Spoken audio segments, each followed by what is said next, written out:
নমস্কার বন্ধুরা, মধুমিতা রান্নাঘরে আপনাদের সবাইকে স্বাগত। যেমন মুচমুচে তেমনি টেস্টি শীতের সন্ধ্যায় স্ন্যাক্স হিসাবে বা ছোট বড় সকলের পছন্দের এই স্ন্যাক্স রেসিপিটি কিন্তু অবশ্যই একবার বানিয়ে নিতে পারেন। দারুণ লাগবে খেতে, বানানোটা কিন্তু একদমই সোজা। রেসিপিটি দেখার অনুরোধ রইল। আর যারা আমার চ্যানেলে নতুন ভিউয়ার্স তাদেরকে অনুরোধ, প্লিজ আমার চ্যানেলটিকে সাবস্ক্রাইব করে রাখবেন। এভাবে নিত্য নতুন রেসিপি পেতে হাজির হয়ে যাব আমি প্রত্যেক দিন সন্ধ্যাবেলা আপনাদের সঙ্গে। এখানে আমি নিয়ে নিয়েছি দুটো সেদ্ধ ডিম। এভাবে গ্রেটারের সাহায্যে ভালো করে গ্রেট করে নেব। খুব তাড়াতাড়ি এগুলো গ্রেটও হয়ে যায়, একদম ঝুরঝুরে করে নিয়েছি। এবার এখানে আমি কিছু কিছু মশলা বা উপকরণ মেশাতে থাকব। এজন্য আমি নিয়ে নিয়েছি 2 চামচ মতো কুচনো পেঁয়াজগুলোকে একদম ছোট ছোট করে কুচিয়ে নিয়েছি।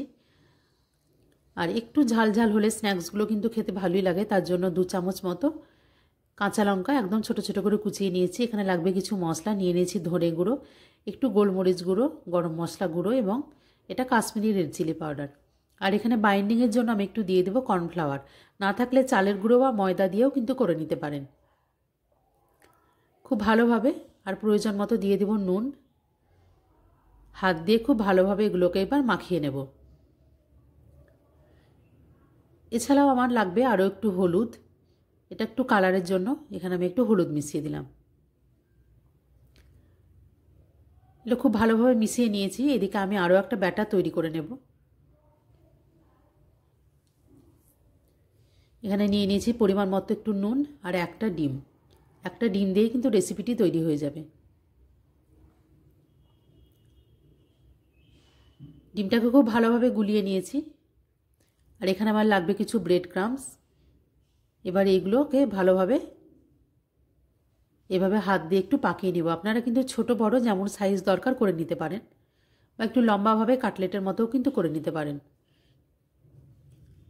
এবার গোল গোল যে বলগুলো তৈরি করে নিয়েছিলাম এবার ডিমের মধ্যে ডুবিয়ে এগুলোকে একটু ব্রেড ক্রাম্বস দিয়ে ভালোভাবে এভাবে কোটিং করে নেব। আপনারা চাইলে কিন্তু ডবল কোটিংও করে নিতে পারেন, তবে এগুলো সিঙ্গেল কোটিং দিয়ে কিন্তু খেতে ভালো লাগে। এভাবে ডিমের গোলায় ডুবিয়ে সবগুলোকে এভাবে কিন্তু আমি কোটিং করে নেব। এদিকে কড়াই কিন্তু আমি তেল গরম করতে দিয়েছি। তেলটাকে প্রথমে খুব হাই হিটে ভালোভাবে গরম করে নিয়ে আঁচটাকে একদম মিডিয়াম করে দিতে হবে। একদমই হয়ে গেছে আমার এগুলো। দুটো ডিম দিয়ে প্রায় 10টা মতো কিন্তু এভাবে আমি এগ ললিপপ বা এগ বলগুলো আমি তৈরি করে নিয়েছি। এদিকে তেল গরম হয়ে গেছে, তেলটাকে মিডিয়ামে রেখে এগুলোকে দিয়ে দেব। এবার সবগুলো একসঙ্গে দিয়ে দেব না, হাফ হাফ করে ভেজে নিতে হবে। রেসিপিটি অবশ্যই একবার সন্ধ্যাবেলায় বা সকালে বাচ্চাদের টিফিনেও কিন্তু বানিয়ে দিতে পারেন। খেতে কিন্তু হয় অসাধারণ, গরম গরম দারুণ লাগে খেতে এবং খুব তাড়াতাড়ি তৈরি হয়ে যায়। এভাবে আঁচটা মিডিয়ামে রেখে একটু উল্টে পাল্টে মাত্র কয়েক সেকেন্ডের মধ্যেই কিন্তু এগুলো ভাজাও হয়ে যায়। একদম এভাবে যখন ভাজতে ভাজতে লাল হয়ে আসবে তখন এগুলোকে তুলে নেব।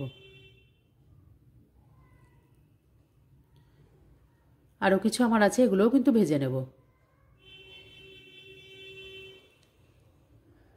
একদম খুব চটজলদি তৈরি হয়ে যায় এবং হেলদি এবং টেস্টি। বাচ্চারা কিন্তু ললিপপ খেতে বা চকলেট ললিপপ খেতে ভীষণ ভালোবাসে, তার জায়গায় এভাবে এগ ললিপপ বানিয়েও কিন্তু আপনারা দিতে পারেন। এগুলো এমনিও খাওয়া যায় বা সসের সঙ্গে পরিবেশন করেও কিন্তু আপনারা দিতে পারেন। এই রেসিপিটি যদি ভালো লাগে প্লিজ আমার চ্যানেলটিকে সাবস্ক্রাইব করবেন, লাইক শেয়ার এবং কমেন্ট করবেন, বেল বাটনটি প্রেস করে আমার পাশে থাকবেন।